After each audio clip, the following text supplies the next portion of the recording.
नमस्कार, मैं आपके साथ विभा उपाध्याय और आप देख रहे हैं न्यूज़ 18 बिहार झारखंड का डिजिटल प्लेटफॉर्म। कोरोना एक बार फिर से लौट आया है, यानी सावधानी बरतने की आपकी अपनी आदत भी खुद ब खुद लौट आनी चाहिए।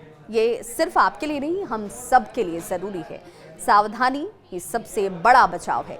जी हाँ, कोरोना वायरस एक बार फिर से भारत में धीरे धीरे पैर पसार रहा है। हालांकि ज़्यादातर मामले जो सामने आ रहे हैं उसमें स्थिति सामान्य दिखती है, मरीजों को कोई खतरा नहीं है।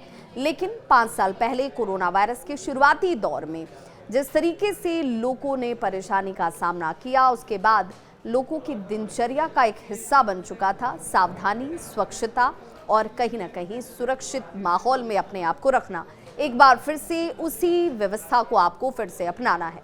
आपको सैनिटाइज करना, अपने आप को बार बार अपने हाथों को धोना, ये वो तमाम सावधानियां हैं जो सीधे तौर पर आपको सुरक्षित कर सकती हैं।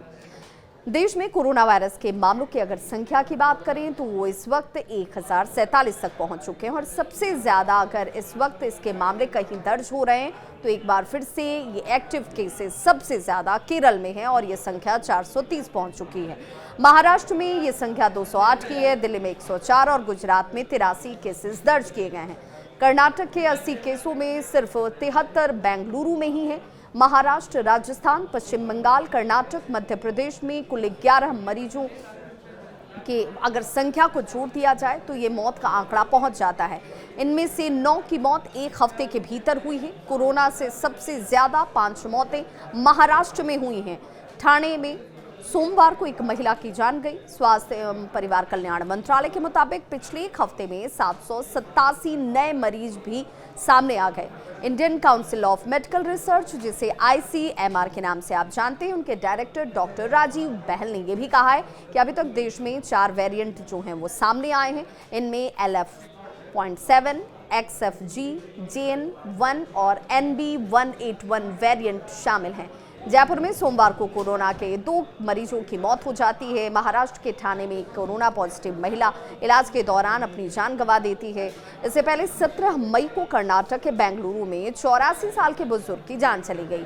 भारत के कई राज्यों में कोविड-19 के मामलों में लगातार बढ़ोतरी के बीच देश में 4 नए वेरिएंट सामने आए हैं।